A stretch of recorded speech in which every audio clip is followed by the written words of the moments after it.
Hey, welcome everyone. Let's go ahead and add Shibtoshi and Rdub as speakers. I should follow Rdub as well. Hey, how's it going, everybody? Thanks for having us up. Yeah, man. Thanks for coming on here. I'm going to retweet this link. I suggest everyone else does that as well. So click that bottom right corner, that little chat bubble. Click to like and retweet this space. I'm going to grab this link and go share it among my investment and Telegram groups to help fill up the room. Not that SquidGrow needs it, but hey, more listeners are always better.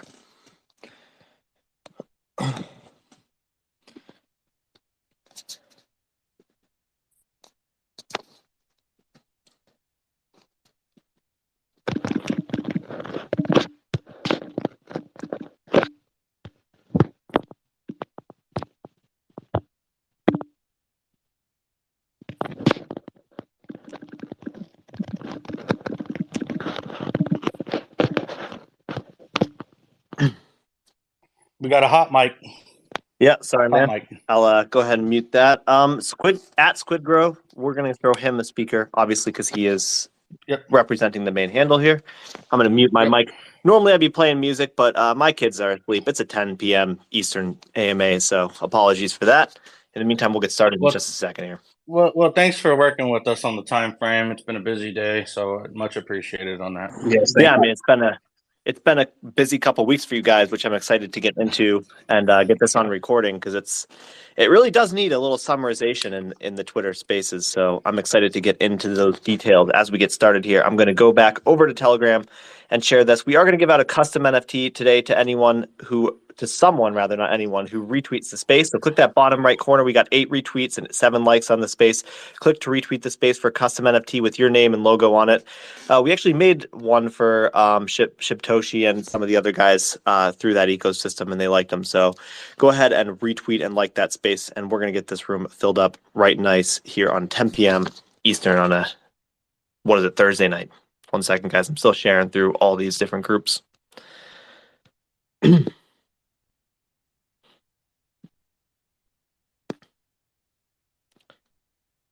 All right.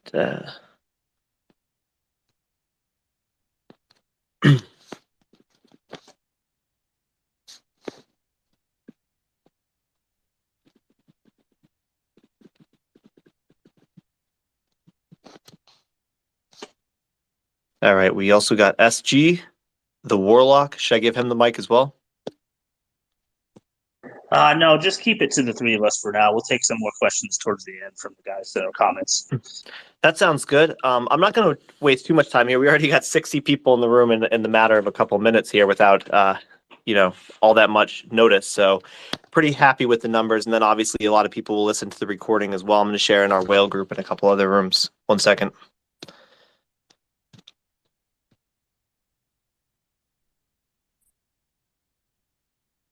Yeah, we have a pretty strong European crowd too, and I'm sure most of them are asleep. We get a lot of our audience when they tend to wake up one by one.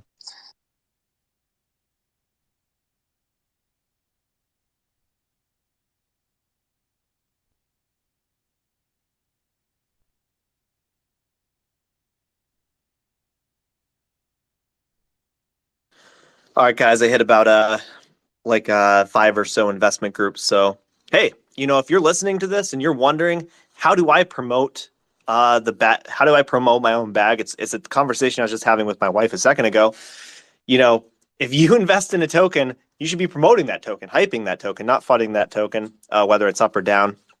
So that's just my 2 cents in terms of why would you fund your own bag, and it's one of those things in crypto that some people don't understand that, you can go to any amount of investment groups that you're in and go share this space's link and say, hey, SquidGrow's on this AMA.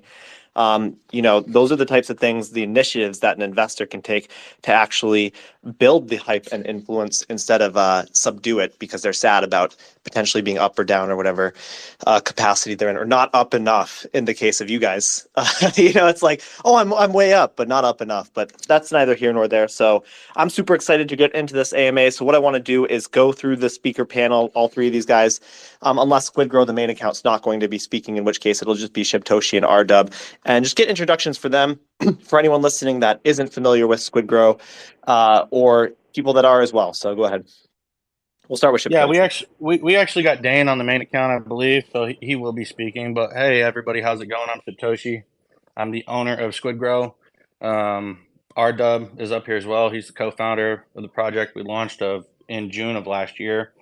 We're a utility meme token. For those of you that are unaware, um, we launched this project back in June to give the investors and community and family members a safe place to invest.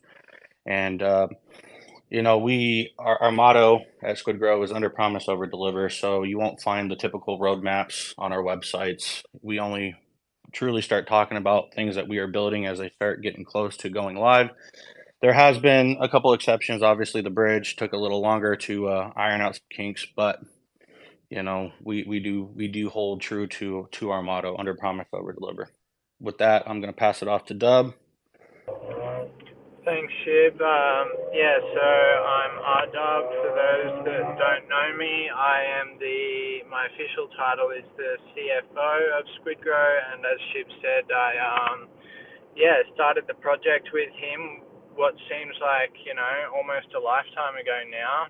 I won't go on for too long. I'll just briefly say that I've been in crypto for quite a long time.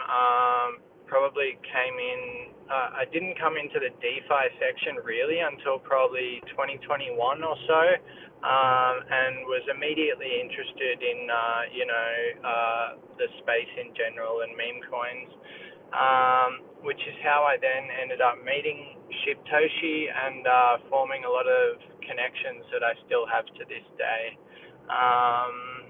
Yeah, that's about it for me. I will pass it on to Dan. Hey guys, yeah, I'm the CMO of SquidGrow. Been doing crypto since 2016 and got involved with SquidGrow about a month after it was beginning. A little bit late to the party, but better late than never with SquidGrow. I think I had a pretty great introduction to it. They brought me in at a time of turmoil, and then right after we came in, we shot that thing up to our all-time high, 52 million, within just a few weeks. So it was a good time. Been loving working with SquidGrow ever since. I won't give you too much background about me, but I handle a lot of the marketing planning. We do have a lot of different facets of our marketing. Marketing to me is an all-encompassing term that can't just be done by one person. So I'm not going to sit here and take credit for all of it because it's an umbrella term for so many different aspects. But I'm kind of the overseer of those different aspects to make sure we don't have any holes in our package and make sure that what investors are seeing are synonymous with what we want them to see. Awesome, guys. Thanks for the introductions. Fantastic crew over here with a lot of deliverables, to be honest with you, and a lot of deliverables in the past couple of weeks. So let's break down for people what's happened in your own eyes, or kind of words rather, in the past 2 weeks or so with the SquidGrow ecosystem, and how has it grown? Obviously talk about the ETH, launch, the ETH potential bridge coming up. Well, not potential, it's coming up.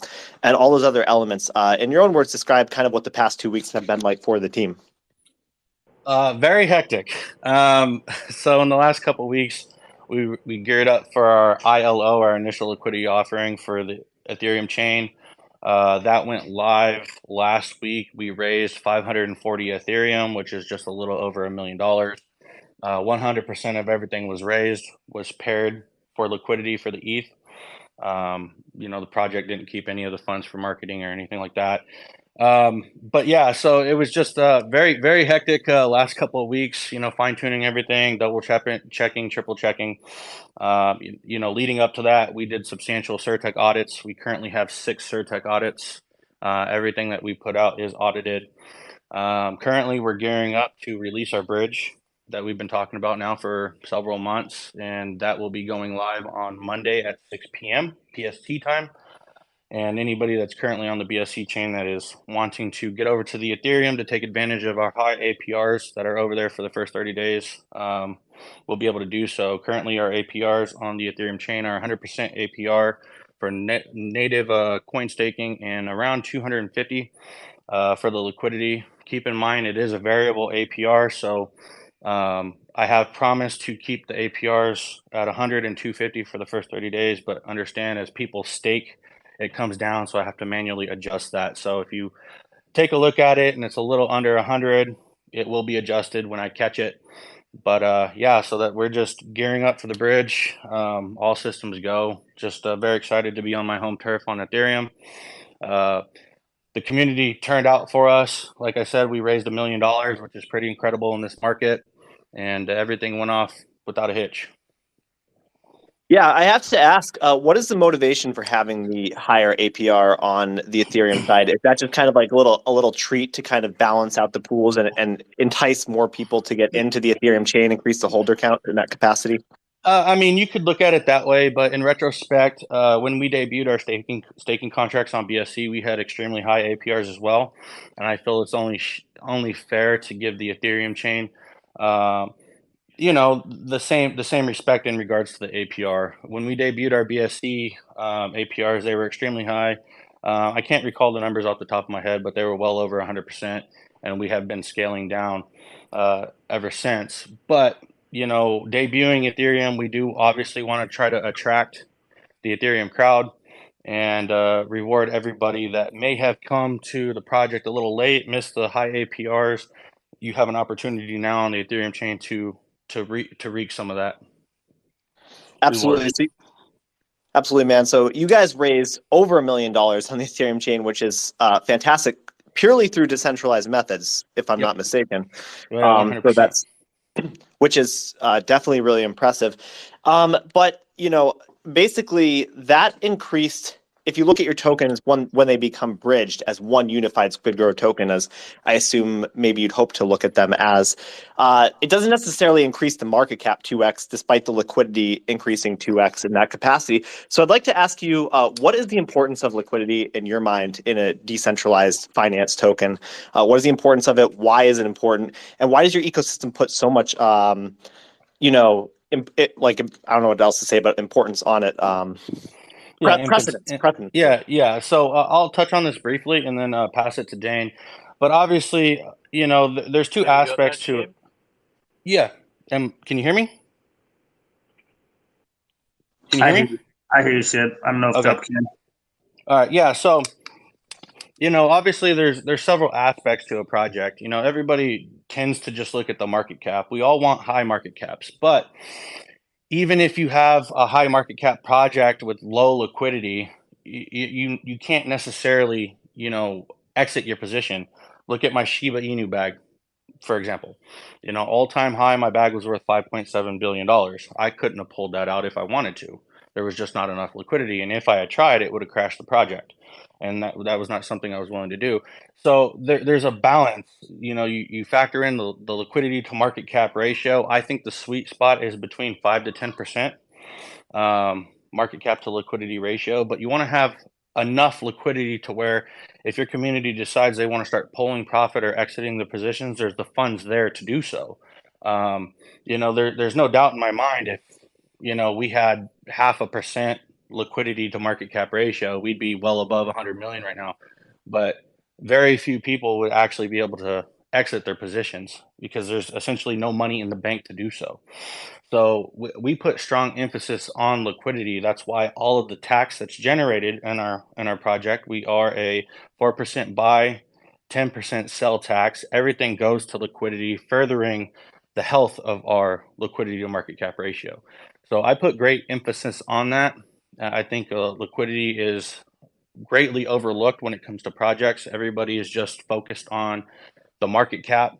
But me personally, I think a healthy liquidity to market cap ratio is more key because you can actually exit your position or pull your profits if you choose to do so without tanking the chart. I'm sure all of us have been in projects where there was relatively low liquidity and you have a whale dump and it just drops you millions and millions of dollars in market cap. Well, the stronger your liquidity is, the more stable your chart is. So although you might drop a little market cap if somebody exits their position, you're relatively stable. And obviously with the thicker liquidity, it is a little harder to move the chart up. But on the same note, it's also harder to move it down when people exit. So I put great emphasis on that. But with that said, I'll let Dane kind of touch on.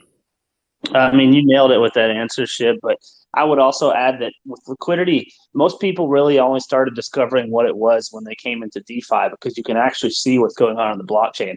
The thing is, though, liquidity is impacting every token. All those tokens that people have been buying on centralized exchanges for the last several years have the same issue, right? They have a liquidity crisis. And what happens every bull market is we see tokens skyrocket.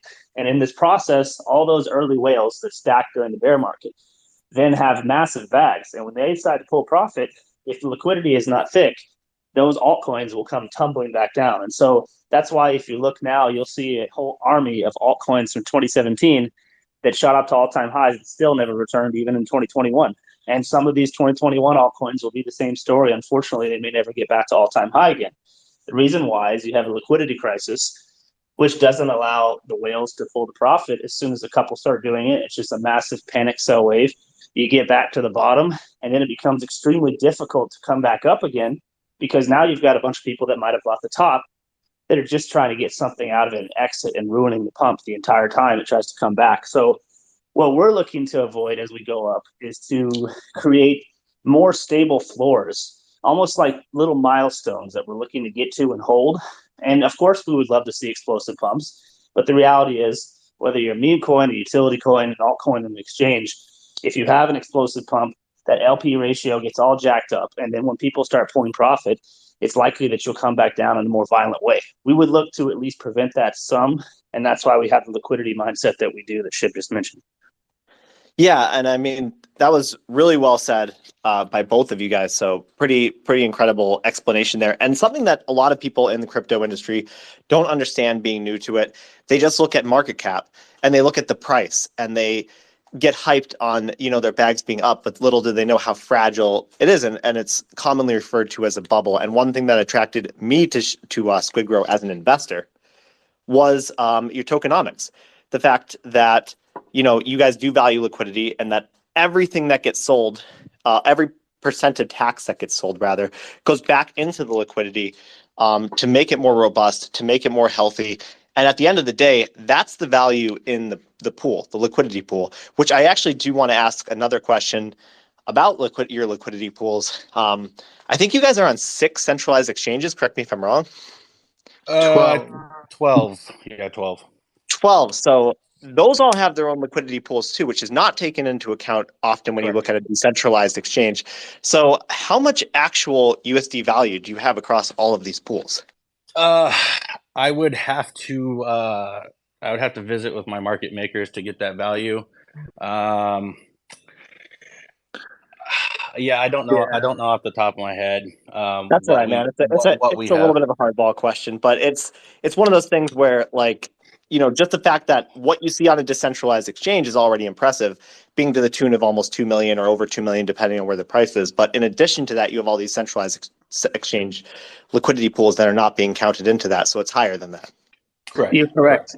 Yeah. And when you go and look on the blockchain, you'll see them as a holder, right? Like, for instance, you'll see MEXC or Gate or Bitmart with us, Bitrue or Syndex, right?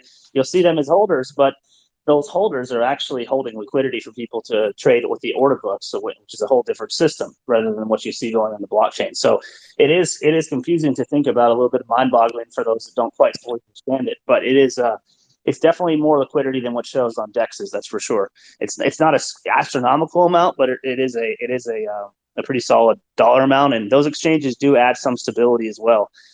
So that is a good thing.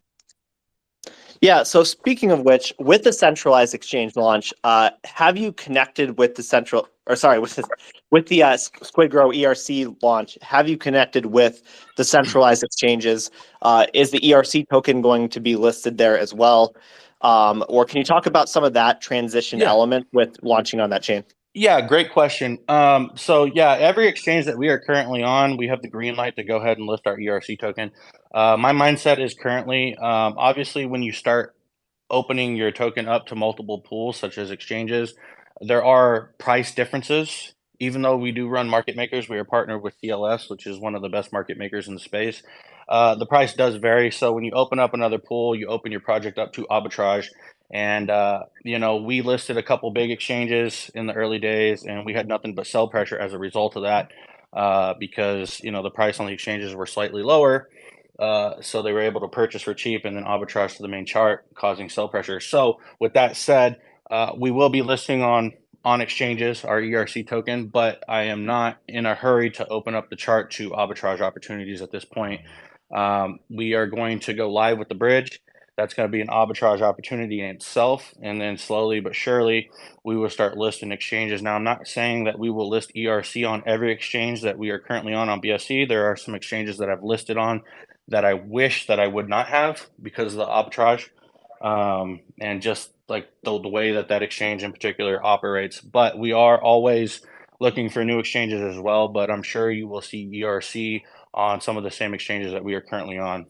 It will be a process. I'm not, as I said, in a hurry to open us up to that kind of arbitrage. I want to find a stable floor before we start, opening up the floodgates in that regard. Yeah, I mean, speaking of, oh, go ahead. Sorry, I was just going to say, like we're constantly in talks with like numbers of different exchanges, but this time around, as Shiv said, we're just being a lot more selective as to how we actually go about it, because I guess we learned some lessons the first time around, and we would like to do things as best we can this time. Yeah, well, that's definitely important. I mean, especially with such a new industry, everyone's constantly learning because everything's constantly changing. I mean, we're watching, Coinbase get sued before our eyes in finance and things like that. So, there's definitely no shame in basically watching things unfold and seeing what you did and learning from those mistakes, or not even that they were mistakes, but they were just learning opportunities to grow in the future. So I do want to ask a little bit about arbitrage, because when you open up a bridge, obviously you open up the opportunity to arbitrage between the BNB and ERC token. But do you guys think that your taxes kind of will prevent abuse of that bridge? And what are the pros and cons of having a bridge and that type of arbitrage in terms of your ecosystem? Okay, well, first I will say we do run anti-bot measures. It's notated on our website and also in our audits. So we frown upon using bots to arbitrage our charts, but the exception is going to be the bridge. So with the bridge is whitelisted, so there are no fees to use the bridge. As far as the project goes, the bridge itself, I believe, has a 0.01% fee to bridge back and forth. It's very minimal, but you will not be incurring transfer tax fees. So our transfer tax is 10% if you are to transfer your tokens from one wallet to another. It's pegged to our sell tax. But when it comes to the bridge is whitelisted, so you will not incur a fee. As far as the arbitrage goes, I mean, this is just something that the project itself just has to deal with. This is a stepping stone for us to open up a door to another chain, and this is the first stepping stone is Ethereum. And I'm sure there's going to be arbitrage back and forth, people trying to make a quick buck. That's how it goes, and the project understands that.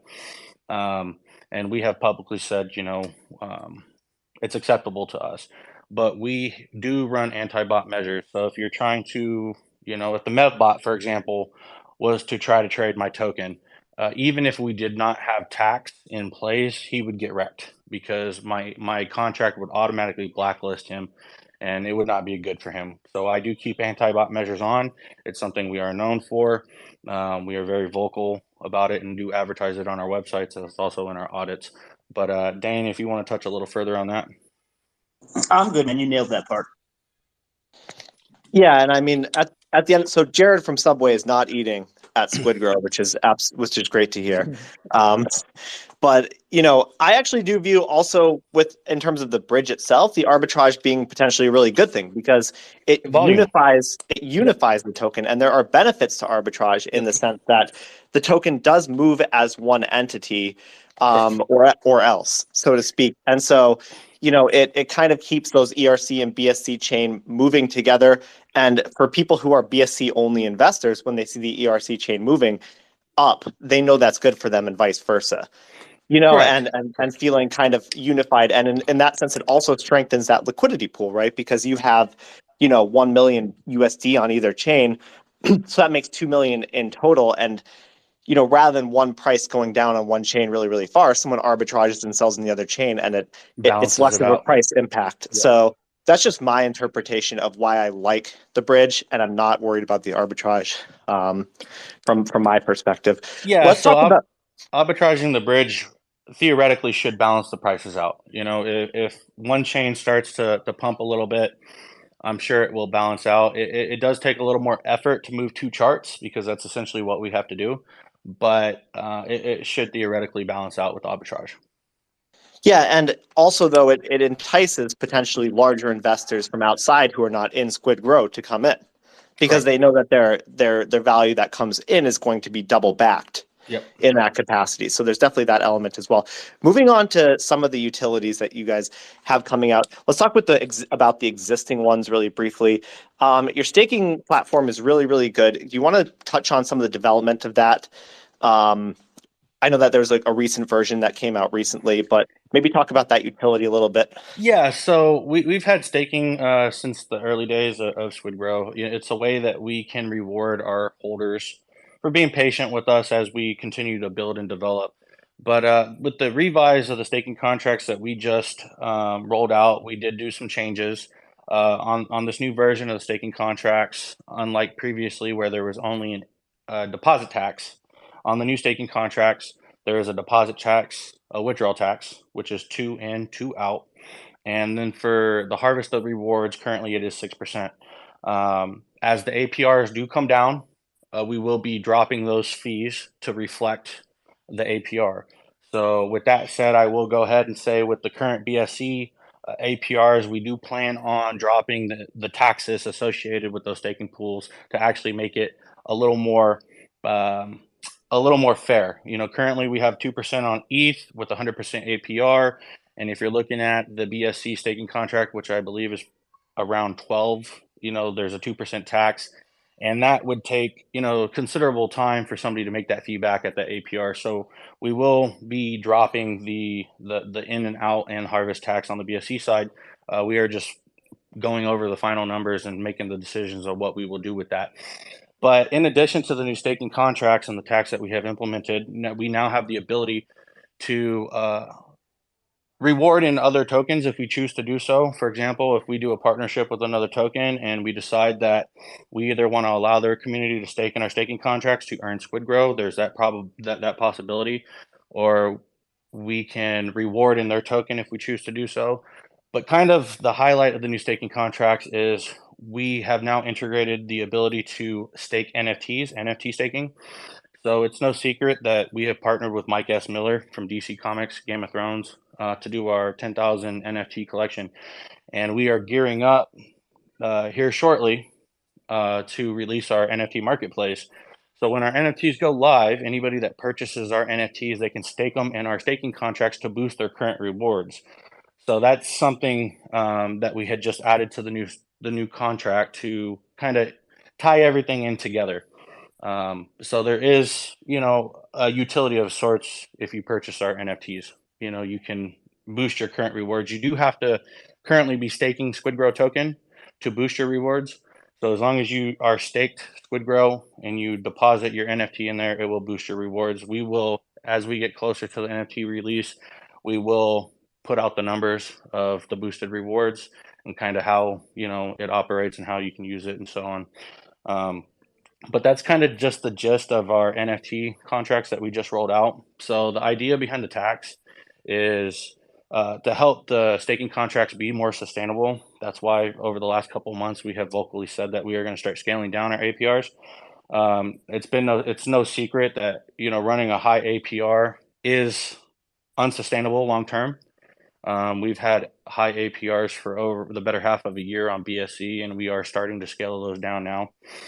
But you know, all of the tax that's generated from the in and outs and the harvest goes back into the staking contracts to help it maintain, you know, a certain level of stability. Yeah, absolutely, man. Speaking of the NFT marketplace, is there a quarter that you're looking to release it in? I always kind of lead with that to not put too much pressure on the team. As far as the NFT marketplace goes, I'm not going to publicly speak on kind of a timeline yet. The NFT marketplace is still being developed, although it is getting close. It's going to have extensive audits following that. So because of the auditing process, that's outside of our control. But as soon as the NFT marketplace is done, we will drop some teasers on it and we will announce that it's going into audit. But the length of time that the auditing process might take, I would hate to put a timeline out and let down the community as a result. Yeah, I mean, especially because you tend to go with the more high end auditing companies, which have longer wait times for Yeah, those. correct. How do you think So I plan on the NFT marketplace to be audited several times. It's no secret that I like my audits to have audits, but I will publicly say that we will. One of the auditing companies will be Surtech. We've already got a relationship with them. We have 6 audits, I believe, currently with Surtech. We're ranked currently top 5% on their platform. So, we do have a reputation with them and a relationship. So we'll be utilizing them again, but I'm looking at some secondary auditing companies that are just the same of the same quality that will be putting eyes on our code just to make sure that everything's safe and secure. Sure, man. There's lots of great developers, and multiple eyes are never a bad thing. Are you comfortable saying it'll come out this year? That's okay. I don't mean to put pressure on you. Yeah, I wouldn't see why it wouldn't. But as far as a set in stone timeline, you did kind of put me on the spot there. But I can't foresee why it would exceed this year. But again, the auditing process and any issues we might run into as we're testing it, might take a little time. But I think this year for sure. All right. Well, I tried to dial it back, but still put pressure on you to get some new information from everyone. So, thanks. What are you excited for about the NFT marketplace in terms of, the creative process for it? What has been kind of like cool features that you think may differentiate you from existing NFT marketplaces? Well, I will actually let I will actually let Dub touch on this. I actually let Dub spearhead the development of this NFT marketplace. So I'll let Dub touch on this. Okay.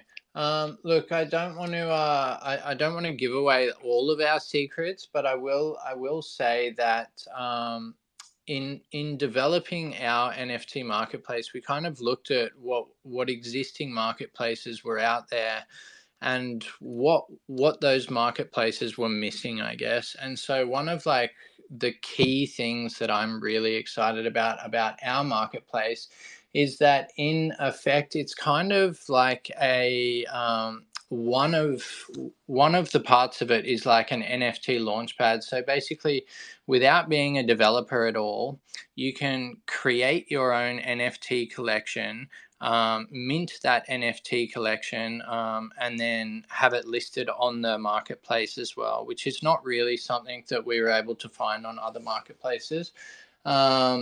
So, I mean, that's probably the big thing that I'm really excited about. I'm not going to go into all the other little ones, but that's just one little highlight that I can give you. And on the note of the NFTs and the NFT marketplace, I do kind of want to highlight again Mike S. Miller. He is our artist, but one thing that I have not seen been done in the space yet is what we're doing with our ultra rare NFTs. So we have 100 ultra rare NFTs, which are pictured very similar to my PFP on Twitter right now, and it's our NFT holding a Polaroid picture of another NFT. And so in the process of designing our NFTs, I purchased 100 ultra rare NFTs from Mutant Apes, Doodles, Kennel Clubs, Metaverse Land. Spent just under $300,000 in over the course of a couple of days to purchase these 100 NFTs. And these NFTs can be found in the Treasury wallet. If you find the project's Treasury wallet, you can search it on OpenSea and you can see all the NFTs that we have purchased. Obviously, we've been dusted at this point, but the blue chips are what we have purchased, and we are incorporating those into our NFT. So if you mint one of our ultra rares and you mint one of the NFTs that's holding another NFT, you actually gain ownership of the ultra rare NFT and the blue chip NFT as well. So there's a good possibility that some people out there are gonna, when they mint our NFTs, they're also gonna receive ownership of a Mutant Ape or a Doodle or a Kennel Club. So just kind of something different that, when we were designing these NFTs, we were kind of looking to do something a little different that hasn't really been done before. I'm not going to say it has not been done. I just have not seen it done. But we are incorporating blue chip NFTs, so that's something that's unique about our collection. A lot of people are actually talking about that, so that's something cool and unique as well. Yeah, I think that's a really cool. It's got a kind of a, in that sense, a lottery ticket feel while still having value if you don't, get the super ultra rare. Obviously your ecosystem has enough hype behind it to kind of build up that type of thing. But hey, there's also this chance that you win, a blue chip NFT, which, could be worth tens of thousands or something in that capacity. I see a hand up from Correct. I see a hand up from the SquidGrow main account. Yeah, Which, by I the way, was trying to do an emoji, but I hit the hand. But I do have something to add, actually. So the cool thing about the marketplace is that it's actually going to be a standalone brand, separate from SquidGrow, so that the people that maybe are not into meme tokens, which is probably the vast majority of the NFT collectors out there, are still attracted to using this marketplace as a standalone entity. So the branding itself is going to make it something that, hey, I'm a blue chip guy, I feel comfortable here. But if I saw it as, I'm a blue chip guy and I just saw that it was an add-on by what I would think of as just another meme token, if I didn't do my research, because clearly we're not, that would be much more, my mind, risky to use. So it's important to point out this is going to have its own branding, its own packaging, its own new name. And that, I think, is going to make it very attractive to users in addition to what the guy said. Shintoshi and Dub, real quickly, I actually had a question for you guys that was asked to me the other day when I was on Twitter Spaces. Someone wanted to know, and I think I know the answer to this, but I just wanted to hear you guys say it. What benefits to the SquidGrow community does the NFT marketplace itself and the NFT collections bring, if any, right? I know the one that I would say, the answer that I would have to this, if you guys want to add anything, just to answer my own question, is that it really spreads the awareness of SquidGrow. It adds a solid utility to us. The pictures, the NFTs, they'll be everywhere. But aside from that, was there anything else? Definitely. Shib, I don't know if you wanted to handle that. But yeah, obviously there will be a cost involved in like minting out our collection. And I'm not sure of the exact percentages, but I'm sure that a solid percentage of the revenue raised from the NFT collection itself will go back towards obviously the SquidGrow ecosystem as a whole. In terms of the marketplace itself, I'll have to pass that one over to Shib about fees and stuff on there. Yeah, no, y'all nailed it. So obviously, a percentage of everything that's raised from the NFT collection is going back to the community in some fashion. We are still far enough away from the actual minting process that we have not ironed out the details. But this isn't going to just be a cash grab from the project. The money that we raise, the community will have benefit from that. Now we are looking over possibilities of what we can do with some of the funds that are generated. I won't publicly speak on that, but there definitely will be some benefit from that aspect. But in regards to what Dane said, it's just going to further spread awareness of the project. We are giving opportunity to anybody that participates to stake their NFTs. There will be utility in that way. And then when SGX, our perpetual exchange, which is we are calling our flagship utility, debuts, you will also be able to stake your NFT on the perpetual exchange for reduced fees. But I will say you can't stake the same NFT in the staking contract and also stake it on SGX. Because when you stake obviously the NFT, it goes into the contract and it's held in there, so you can't really move it around after that. So you will kind of have to make your decision. Do you want to stake it for higher rewards, or are you more of a perpetual guy and you see the value in saving fees on the perp swap? Yeah, I actually would speak to this as well because I'm a partial company owner. And one thing that people sometimes wonder is, well, if money's coming into SquidGrow through the NFT project, because one thing that's different about NFTs than cryptocurrencies and tokens that some people don't understand is that when you're trading into a pool, you're trading against other or with other investors. whether it's going to raise in value or decrease in value. And the money doesn't actually go to Shibtoshi or the team in any capacity. The money gets traded into a liquidity pool in the Uniswap or PancakeSwap or whatever pool you're in. But with NFTs, it does go directly to basically the owners of the ecosystem in that capacity. And people always ask, well, what's the value in that? Is to me, it's basically opportunity, because with that money, Shibtoshi as well as the team can market the token more. They can get more centralized exchanges. They can get more, marketing for it. They can put more money directly into it. So it opens the door for possibilities for these guys to basically do a lot more with their ecosystem than they are already doing. And they care about the token as much as you do, or probably even more, to be honest. So in that capacity, I would say that if the NFT collection sells out, it will inadvertently or advertently benefit the holders from doing so. There will most definitely be benefit to my community, whether they, minted an NFT or not.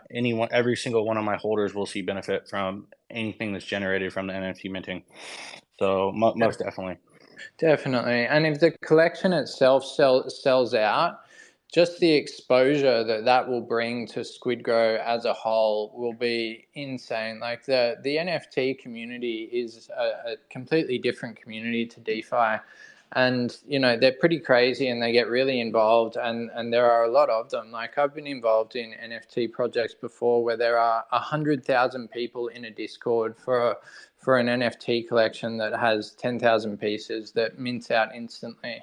And if you can kind of market the NFT collection and the mint well enough, because, it actually is pretty desirable as well. Like I've not myself seen another collection give out blue chip NFTs where the project has spent $300,000. So I think that will draw in lots of people from the NFT community. And then when they hear that there is a token associated with this NFT project, then that obviously gives exposure to the token and SquidGrow as a whole.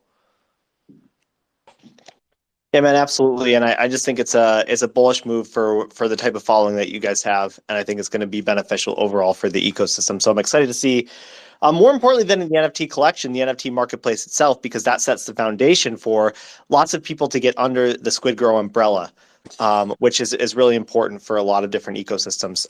And with the amount of hype that you guys have, I think it'll be really beneficial in that capacity. I want to turn my sights over to SquidGrow X and talk about that really briefly before we talk about other future endeavors with marketing and the community engagement and all that. So do you have any updates on SquidGrow X, or just anything to talk about in general for people who might not be aware of what it is, to kind of break down that utility? Yeah, so I'll touch on it briefly and pass it to Dane. So SGX is our own perpetual exchange, and we decided very early on that we were going to develop a perpetual exchange. And the difference between our perp swap and others is, first of all, we're a DeFi level, so you own your keys. So there is none of this, transferring your funds to the exchange and hoping that exchange doesn't get sued by the government or go belly up and you lose your funds. You hold your keys. There's that saying, not your keys, not your crypto.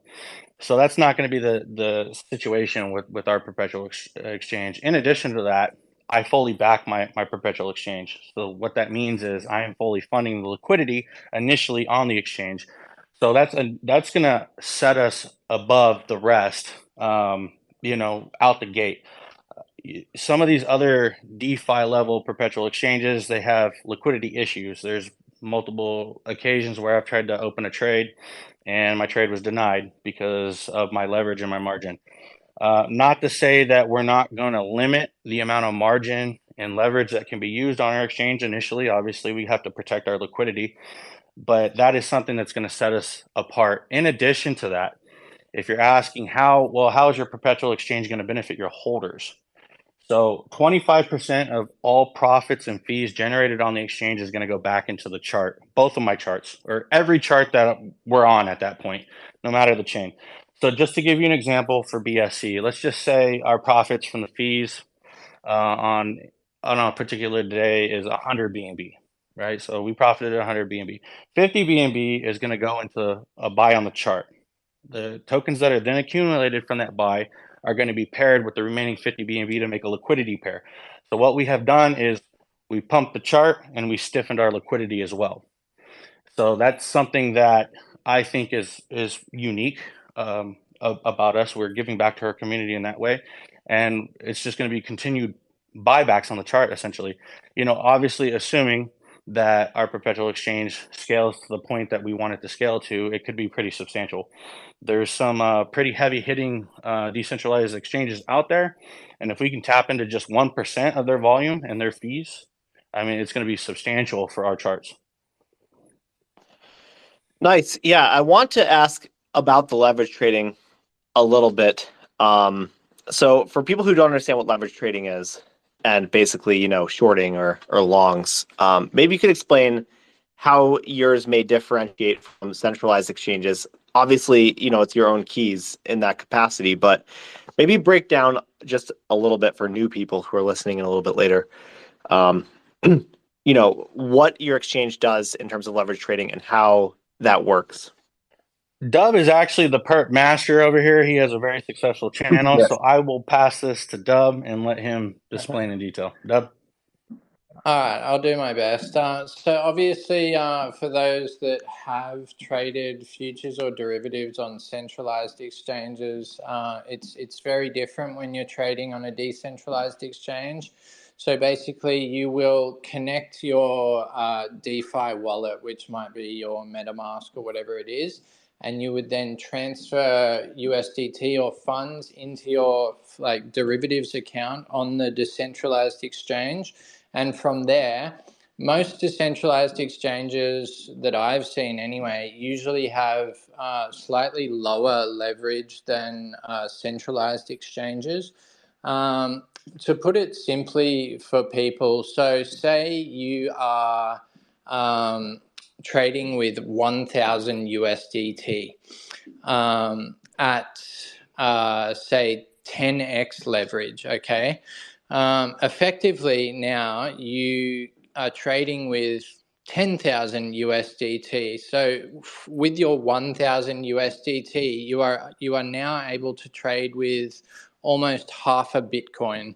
So if you are trading Bitcoin and the price of Bitcoin goes up $1,000, then you would effectively make $500 because you're trading with half a Bitcoin, but really you're only using $1,000 of your own money. The trade-off here is that when you're using leverage, there are liquidation points. So if the price does not go in the direction that you are hoping for it to go in, so if you are long on Bitcoin, that means that you are hoping for the price to go up. So if the price goes up, then you are making money. But if the price goes down, then you're effectively losing money at the same rate that you would be making money off that 10x leverage or that 0.5 Bitcoin that you're trading with. I mean, that's the easiest way that I can explain it. I don't know if Dane, you have a better explanation than that. No, that was good, man. Futures is a world that a lot of people in DeFi haven't gone down into yet, and it is a crazy rabbit hole. I myself love it, even though it doesn't love me. It's very dangerous, and so for everybody that comes onto SGX when it does come out, we're going to make sure that we put education first and make sure people understand what they're doing, and we'll try to have tutorials galore all over our website at that time. For SGX, that's I think is really important. We're not trying to take advantage of anybody, but we're fully transparent that futures is dangerous. You need to know what you're doing. If you're not good at spot, you're not going to be good at futures. So you got to be very careful because it's just higher stakes basically. But with go ahead, Jim. No, I was just going to say it's one of those things that you want to ease into. You don't want to just jump into a perpetual exchange and go max leverage. I would recommend, low leverage and scale up until you're comfortable. I trade at 35 to 75x leverage.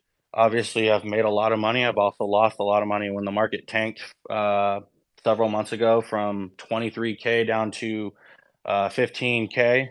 Bitcoin. I mean, I lost substantial money. But it's a trade-off. You lose some, you win some. So it's definitely risky, high risk, high reward. So I would just educate yourself and get familiar with it and ease into it, lower leverage, and kind of just get the feel of it. And as you get comfortable, it's one of those things that you can start scaling up. But I would not recommend jumping into a trade with 50x leverage and not really having any idea of what you're doing. You're most likely going to lose your money.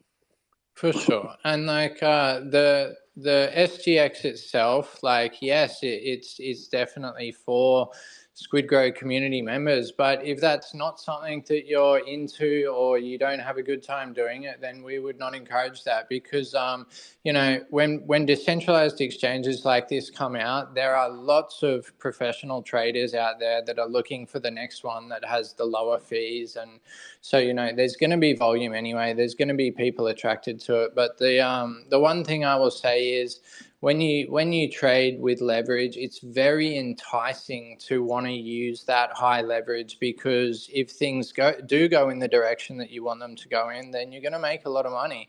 But as Dane said, it's also very dangerous. So I always just say to people, like, start low and go slow. Like, use 2 to 5x leverage and see how you go from there as you learn.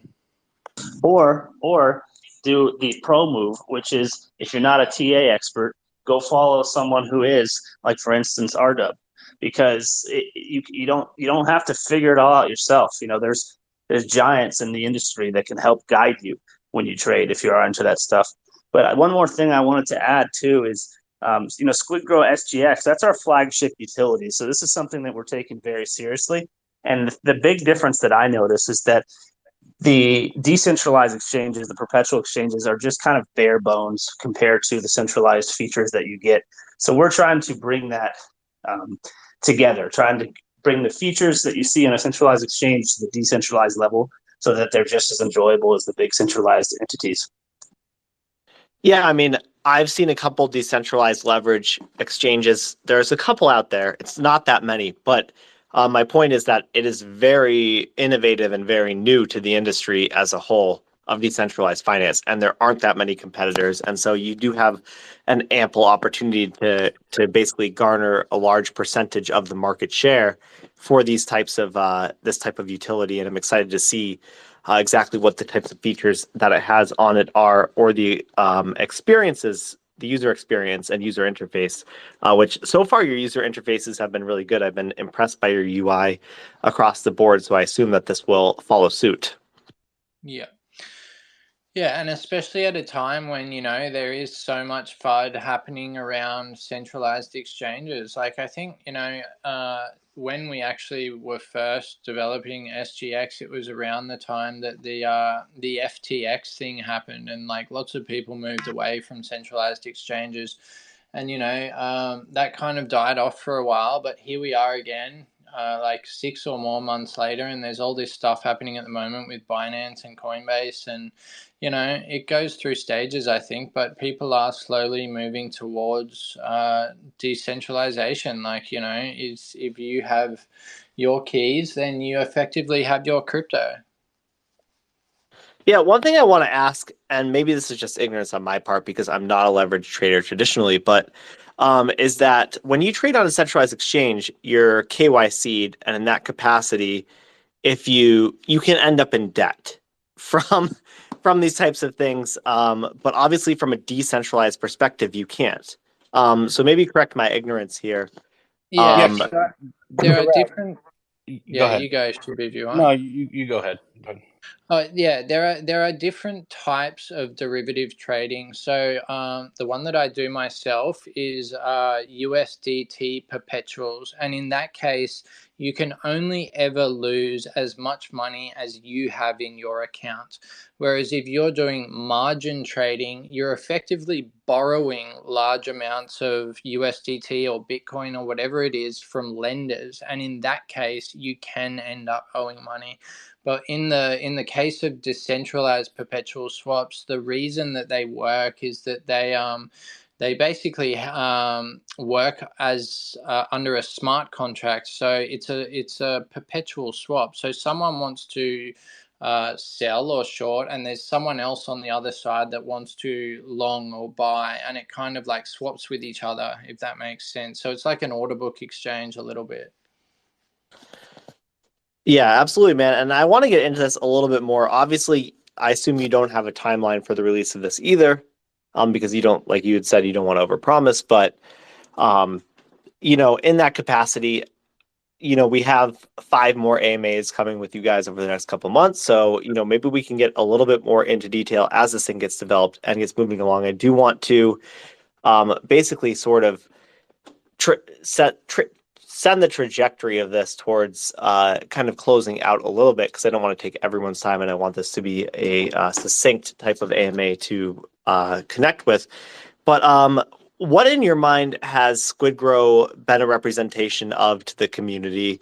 Talking about the community and the marketing, and we'll talk about SquidGrow X as well in the future. But what do you feel has been your team's motivation in terms of gaining the community value, and what would you say is your mission statement in terms of the token?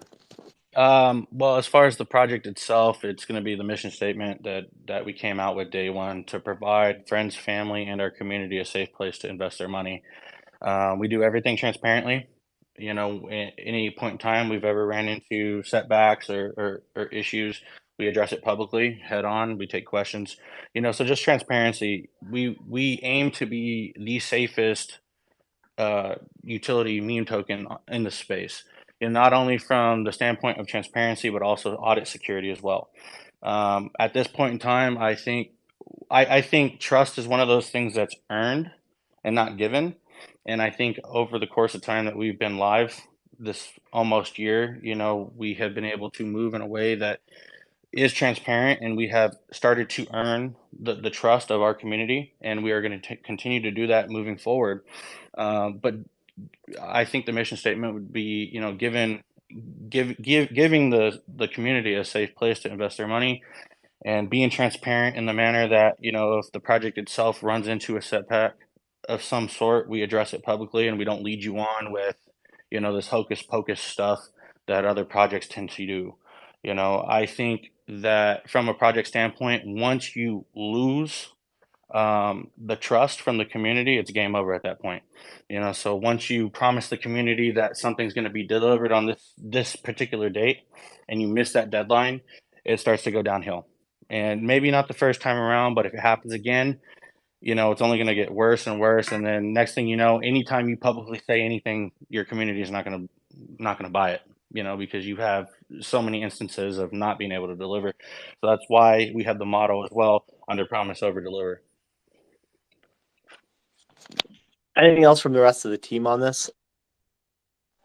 I think in addition to what Ship said, which that was a perfect answer, I would just add that if you compared SquidGrow to your run-of-the-mill blue chip token that has a Telegram, it's night and day. You go talk to one of those OG projects from 2021 or 2017, you might be lucky to find a mod who has a generic prepared response for you that he's sent to 20 other people that ask the same thing. You might get to email one of the team members and maybe receive a response in a few days to weeks. It's very hard to contact a lot of crypto projects, but I think that's what keeps us so strong as a community, is that we're always in there. Our entire mod team, our entire core team, everyone is consistently in there engaging with the community, just like any other community member would. You'll find Chiptoshi in there throughout the day, all hours. Same with myself and Dub and everyone else. And it consistently grows regardless of the market conditions. We're seeing new faces all the time. And I think, as Chiptoshi said, just being transparent with them. When there's a question asked, we don't run away from it or shy from it. We face them head on. When there's FUD, we always try to educate before banning. So these types of things and cultivating this type of environment it makes it a fun place and also a comfortable place to park your money compared to other projects where there are just so many unknowns, or like a ghost town when it comes to the community. It's like, do I hold this? There's nobody here, right? Well, with SquidGrow, you can see there's tons of other people just like you that are wondering the same things, and we're always there to address them. So I think that, kind of is the secret to building and growing the community, is to stay connected with them. And that's what we're always aiming to do. Yeah, and I would also add that you guys do a fantastic job of basically providing a pathway for the future for not only your tokenomics and your ecosystem, basically providing more value to the token, but also to the utility and the sustainability of yourselves as an actual business, maybe in the same way that Shiba Inu has done, in terms of building utilities that clearly have a following behind them and generating profit. So anything to speak of on that?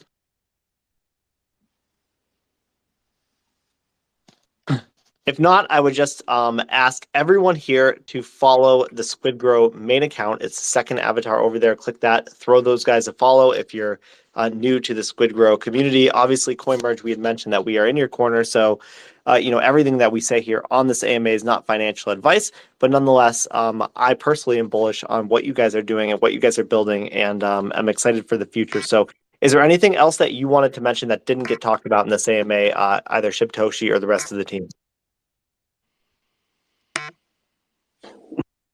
Just getting blown up in my DM. Sorry.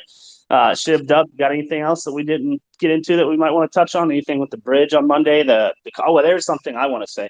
So we have a pretty kick-ass contest going on right now. I'm not sure if you saw it for everybody that's listening, but it is the SquidGrow World Tour. And thus far, we've started to get some pretty neat entries for it. Basically, we asked our community to go and take a picture of the SquidGrow logo in the wild. So the coolest spot they could think of, and then with themselves or without themselves in the picture, have the SquidGrow logo with the background of wherever they choose. We're giving away $2,000 to our first prize and $1,000 to our second, $500 to our third. That ends late Sunday night in the U.S. Or early morning Europe. So, if you haven't got into that, all you got to do is take a picture of your favorite place with the SquidGrow logo, and you might be able to win that money. So it's pretty neat, but I think it's so far been really cool to see the diversity of our community on display, literally. We've seen things from Niagara Falls to South Africa to India, all over the place, and some really funny and cool ones too. So I'm looking forward to seeing what the weekend brings on that, because that contest is still ongoing until Sunday. So if you're listening now and you haven't jumped in that yet, I highly encourage you do. Not only do you have a chance to win that money, but at the end of it, we're going to take the pictures and put them into a nice, cool slideshow and use that as a marketing tool to create kind of a video to display that SquidGrow community. Yeah, it definitely has that personal, real life touch, because people can tend to on Telegram come out of touch with reality, and basically doing this photo shoot seems to me to kind of bring back that there are real people investing 13,000, I believe, on the BSC side, and continually growing on the ERC side. So it kind of brings that real life element back to it. Yeah, we currently have about 13,000 in our community Telegram, and I believe we are over 17,000 holders on the BSC chain. And last I was aware, coming up on 1,500 on the Ethereum chain. So definitely growing. Yeah, man, and I'm just overall hyped that this has happened during a bear market, right? You guys launched basically towards the end of the bull market, or just in the bear market dead on, and I'm excited to see when a ton of new people come into cryptocurrency again, when volume starts increasing and the economy switches gears, so to speak. The Bitcoin halving happens, all these different elements. What you guys will do in the future? Yeah, 100%. We're taking this time in this market to build and develop and cultivate our community. And we are developing, a small army, that goes out every day and spreads awareness of the project. And along the way, we have attracted some pretty powerful individuals. So it's been pretty cool it's been a pretty cool ride so far. Yeah, absolutely. And again, kind of touching back to the initial points that I made in this interview, is don't necessarily underestimate, if you're an investor, your own ability to increase an ecosystem's value. And you put 40 hours a week into your job, and you might come out with whatever it is hourly a week, $600 a week, $700 a week. Or, you put 40 hours into a cryptocurrency promoting it, and you'd be surprised if it turns into larger amounts than that. But obviously, everything that we say here is not financial advice. We are a registered business, a C Corp in Texas. So if you liked what you heard here today, go ahead and follow the CoinMerge main handle. We're the top left account. And otherwise, any closing notes from the team from SquidGrow? I just wanted to thank everybody for turning out for us and being so dedicated and patient with us as we're developing and building in this market right now. We're going to continue to bust our asses for you guys and work those long hours and make all the smart choices with the project that will help facilitate us into the bull run and see those X's and gains that everybody wants to see. I mean, at the end of the day, why do you invest into crypto? You invest into crypto to make profits. So we're going to continue to work hard behind the scenes and deliver for our community. Always under promise and over deliver. Thanks, Shib. Yeah, I just wanted to say thanks to everyone for coming today, and thanks to CoinMerge for hosting it. It's been a really nice AMA. Yes, thank you, man. I love the questions that you have. You can tell that you do your homework on the project. It's not just generic GD AMA like we've done so many times with different hosts. It's always interesting when we come in here, and we don't discuss this at all beforehand. We're ready to answer everything that you have in real time. So everything that you hear from us is candid responses. No prepared crap like you see on the exchange text AMAs. And that's why I enjoy these, because it's an actual conversation. So thanks for hosting, and I appreciate all you guys for listening. As always, man, let's fucking grow. CoinMerge, thank you for the ongoing support. You've been with us since the early days, so it's a pleasure to see you still around and supporting us and still allowing us the opportunity on your platform to spread awareness of our project. So much appreciated. Yeah, no problem, guys. Thanks for coming on, and excellent answers. And, to speak to their point, I didn't send them any questions before this. In fact, I just went with the conversation as we went along, and as a member of your guys' community as well, me being Funk here, not necessarily representative of CoinMerge Technologies as a whole. But I just want to thank everyone for coming on. I want to thank the team for coming on, and I look forward to future AMAs as well as promotion for the SquidGrow ecosystem. I'm excited for both the NFT marketplace as well as SquidGrow X. I'm a little bit of a utility geek, so I'm excited to actually use them. But if it's as good as their staking platform, then I know it's going to be absolutely fantastic. So thanks, guys, for coming on, and we will sign off. And to anyone listening to the recording, thanks for listening in later. We will catch you guys later from CoinMerge.io. See you later.